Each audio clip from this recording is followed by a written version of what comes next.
Hey, this is Rochelle here with VPro Marketing Sales, here to help you to master marketing, strengthen sales, so you can leave a legacy. So today we're going to talk about something a little bit different. It's more for those who are looking to monetize their skills. We live in a day and an age. There's so many people are looking for ways to bring in extra income, or they want to start a business. Listen, that is the premises my organization, my company was built upon. So let me share a little, insight on what helped me to monetize my skills to build my business. One of the things I always recommend people to do is to start where you are. A lot of times when we think about doing something different and getting into an industry, we want to look at what everybody else is doing and try to mimic or duplicate exactly what they're doing. That is good sometimes, but it's not always needed. Sometimes we have exactly everything we need to get started. So what I usually recommend for those that are looking to monetize their skills is look at what skills you currently have. Think about some of the things that maybe when you work at your current job or when you work the job, what are some things you are recognized for? What are projects that you worked on that you did really well? Or what are some things that people commend you on that you do really well? Take pen and paper, jot those things down, and then think about what is it that you really like. See, there's so many ways to monetize your skills, right? Many people, when they start thinking about monetizing, making money from what they do, they get into freelancing. That's how I started. All freelancing is you're not a W-2 employee. You become an independent contractor for a company who hires you to do a specific job. I want to share just a few skills, and there's tons. I'm going to share a couple. Maybe you'll see yourself in these. If you have any of these skills, you might be right in the money to start making some extra money from what you already do.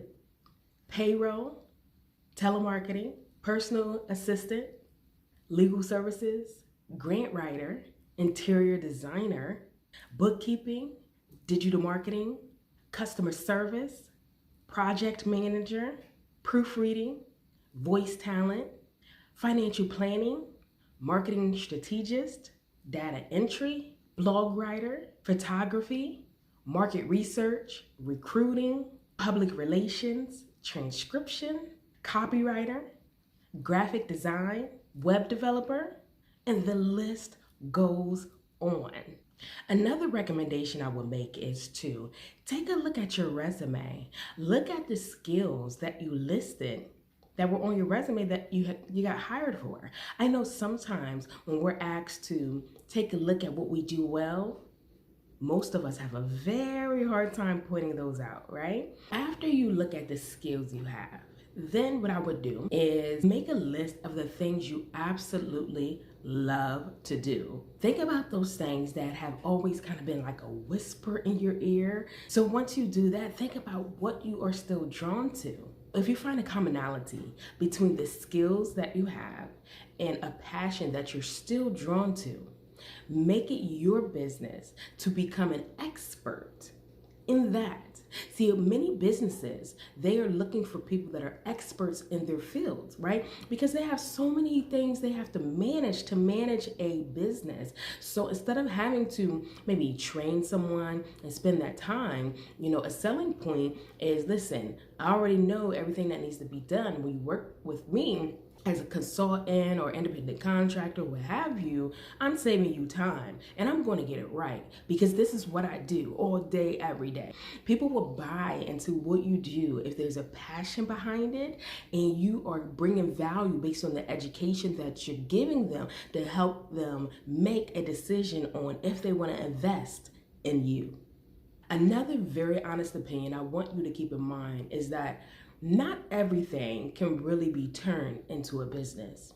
I find that a lot of people do things based on their passion, and that's absolutely fine. But business is all about supply and demand.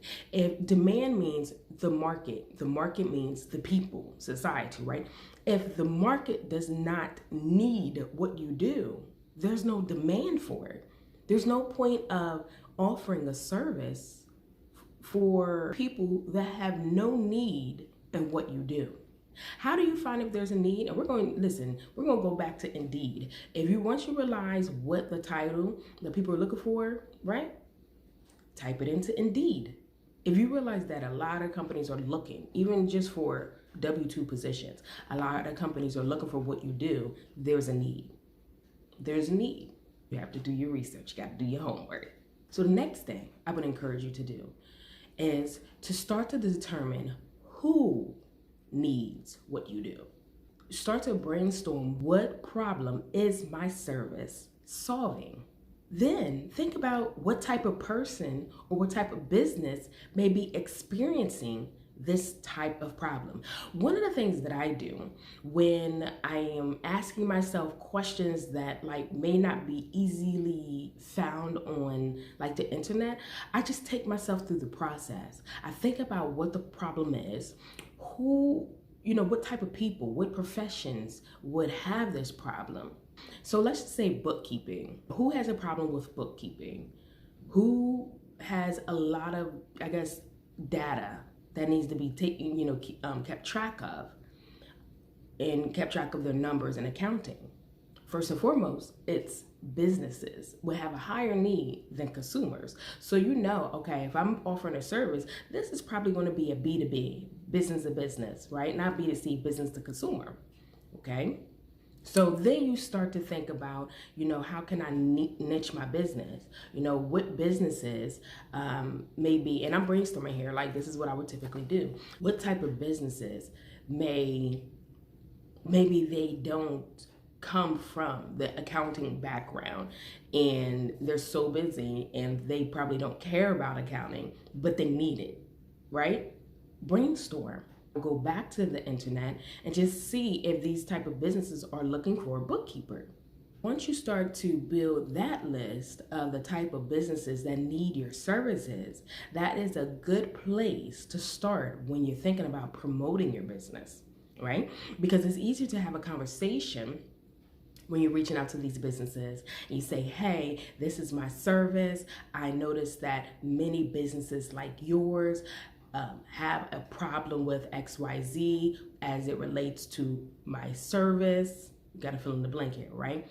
I was wondering if you could utilize someone like me to help make this process easier for you, right? So when you know what you're offering, the benefits, what the problem is serving, it makes those sales conversations a lot easier. And one of the biggest things I really want to encourage you to do is once you made the decision, you figure out what services you want to offer, before you start to talk to someone, really come up with a plan on how you're going to market your services. See, listen, you could be great at what you do. You could be an expert. You could just, you could be very different than everyone else in your industry. Just remember, $1 million idea means nothing if it reaches no one. You definitely want to put as much or more energy into getting your business out there as you did in creating it.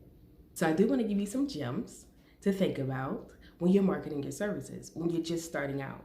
So some people, the first thing they do, they look at some platforms online where they can sell their services. You have places like Upwork and Fiverr, and there's a lot of other ones. Those are good to start out with. They have their pros and their cons, so you definitely want to do your research there. You can also decide to create a course and sell a course online about what you do, and there's platforms for that. You have Teachable, I hope I'm pronouncing it right, Udemy. You want to figure out which platform is best for you. You can also create digital products that you can sell on your website. Maybe you decide to write an ebook, or you decide to do a video recording or audio recording, and you want to sell it that way. The thing about business, you can get creative and figure out different formats of ways you can distribute your services. Or you can decide to do a group workshop. Many people start their businesses out that way because if you're bringing value, people will be willing to pay for it. Another way you can start out is just doing one-to-one consulting. So I hope today what I was able to share was able to get you excited, give you some direction on how you can make money off of something you already possess, your skills. Let's monetize your skills, right? It's a great way to start your business and starting from where you are. So if you have any questions, feel free to drop them below in the comments. But as I always say, let's continue to grow.